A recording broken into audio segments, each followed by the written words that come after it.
Welcome to War Bios, the program where we delve into the lives of history's most fascinating military figures. I'm your host, General Biography, and today we're going to explore the remarkable life of Craterus, one of Alexander the Great's most trusted generals.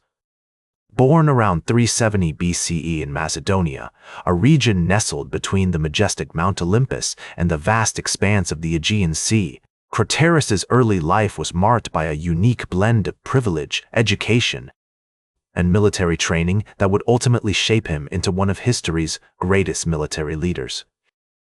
As we examine the formative years of Craterus, it becomes clear that his family background played a significant role in shaping his character and future path. His father, Alexander of Orestis, was a prominent figure in Macedonian society, known for his bravery and military prowess. The historical context of Craterus's early years was marked by significant events that would have a profound impact on his development. The rise of Thebes as a major power in Greece, the growing threat of the Persians, and the ongoing conflicts between city-states created an environment in which military prowess and strategic thinking were highly valued. Craterus spent his childhood in the picturesque town of Orestis, surrounded by rolling hills, dense forests, and sparkling streams.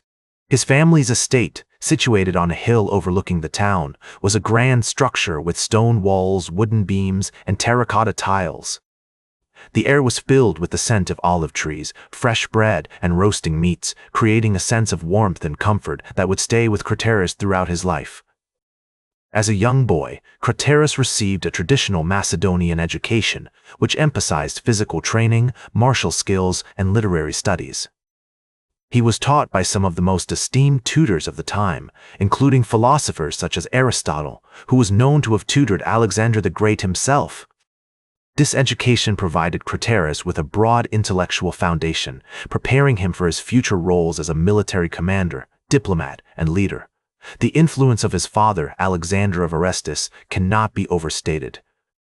A seasoned warrior and statesman, he regaled young Craterus with tales of battle and adventure, instilling in him a sense of ambition and a desire to follow in his footsteps. The elder Alexander also ensured that his son received the best possible military training, enlisting the services of experienced soldiers and officers to instruct him in the art of warfare.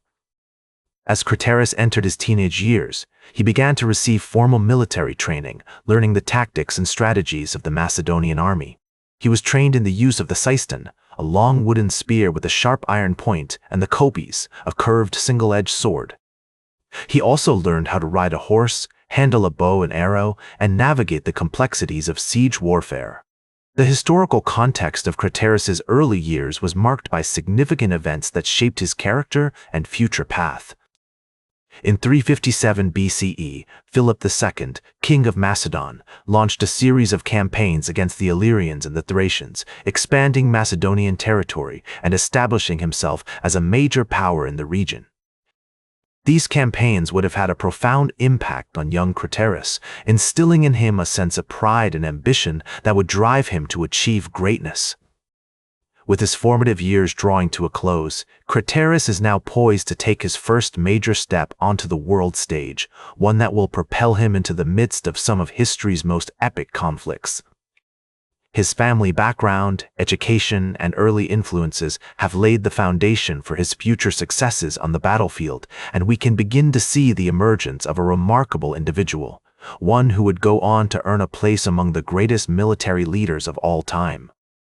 And so, we come to the end of our examination of Craterus's early life, a period marked by growth, learning, and preparation for the challenges that lay ahead. Craterus's rise to prominence began in 335 BCE when he joined Alexander's army as a young officer. He quickly distinguished himself through his bravery and military prowess, earning the respect and admiration of his comrades. One of his earliest notable achievements was during the Battle of Granicus in 334 BCE, where he played a key role in securing a decisive victory for the Macedonians against the Persians. As Alexander's campaigns expanded into Asia Minor, Craterus found himself at the forefront of many battles, showcasing his strategic genius and unwavering loyalty. In 333 BCE, he was instrumental in the Battle of Issus, where the Macedonians defeated a massive Persian army led by King Darius III himself. The battle was marked by intense fighting, with the Macedonian phalanx formation proving to be a decisive factor in their victory. Craterus's relationship with Alexander was complex and multifaceted. On one hand, he was deeply respectful of Alexander's authority and military genius, often seeking his counsel and guidance. On the other hand, he was not afraid to speak his mind and offer his own opinions, even when they differed from those of his commander. This dynamic is evident in the accounts of the ancient historian Arrian, who notes that Craterus was one of the few generals who could openly disagree with Alexander without fear of reprisal. In 32 BCE, Craterus was appointed as the satrap of Lydia, a region in western Asia Minor. This appointment marked a significant milestone in his career, as he was now responsible for governing a large and diverse territory.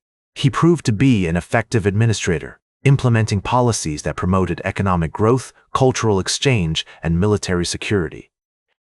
One of Craterus's most notable achievements during this period was his role in the foundation of the city of Alexandria in Egypt.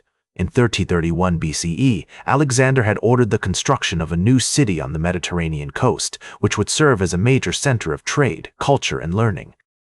Craterus was tasked with overseeing the initial stages of the city's development, ensuring that it was well planned, well defended, and equipped with the necessary infrastructure to support its growth.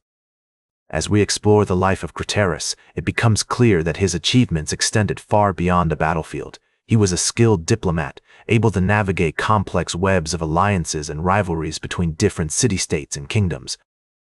He was also a patron of the arts, supporting poets, philosophers, and other intellectuals who sought to promote Greek culture throughout the ancient world. Despite his many successes, Craterus faced significant challenges during his time as a general under Alexander. One of the most notable was the aftermath of the Battle of Tyre in 332 BCE, where he was tasked with besieging the heavily fortified island city. The siege was marked by intense fighting, with both sides suffering heavy casualties. Ultimately, the Macedonians emerged victorious, but not without significant losses. Following Alexander's death in 323 BCE, Craterus became embroiled in the Wars of the Diadochi, a series of conflicts that would shape the fate of Alexander's vast empire.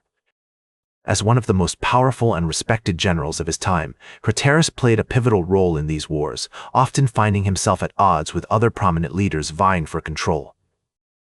One of the key battles during this period was the Battle of Issus in 301 BCE, where Craterus allied himself with Antigonus I Monophthalmus, another notable general, against a coalition of rival leaders. Although the battle ultimately ended in defeat for Craterus and his allies, it showcased his unwavering commitment to his causes and his unshakable bravery on the battlefield. Despite the challenges he faced during the Wars of the Diadochi, Craterus remained a figure of considerable influence and respect. His military prowess, combined with his administrative skills and diplomatic acumen, made him a sought-after ally and a formidable opponent. However, the constant conflicts and shifting alliances of this period eventually took their toll on Craterus. In 3221 BCE, while campaigning in Asia Minor, Craterus met his end in battle against Eumenes, another prominent general of the time. His death marked the end of an era, as one of Alexander's most trusted and capable generals was lost to the tumultuous landscape of the ancient world. Throughout his life, Craterus had been driven by a deep sense of loyalty, duty, and ambition.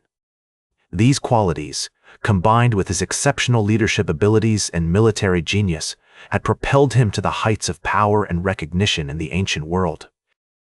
His legacy would endure long after his passing, serving as a testament to the enduring impact of Alexander's generals on the course of history.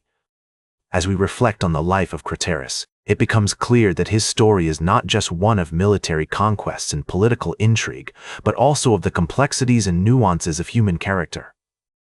His relationships with Alexander and other figures of his time, his strategic decisions on the battlefield, and his administrative accomplishments all contribute to a rich tapestry that reveals the multifaceted nature of this ancient leader. In conclusion, Craterus's life stands as a remarkable example of what it means to live a life of purpose, duty, and honor. His achievements on the battlefields of antiquity, coupled with his contributions to the spread of Greek culture and his role in shaping the political landscape of the ancient world, ensure that his memory continues to inspire and fascinate us to this day. That's all for today's War Bios. Remember to like, share, and subscribe, and until next time, I'm General Biography reminding you to keep marching toward victory.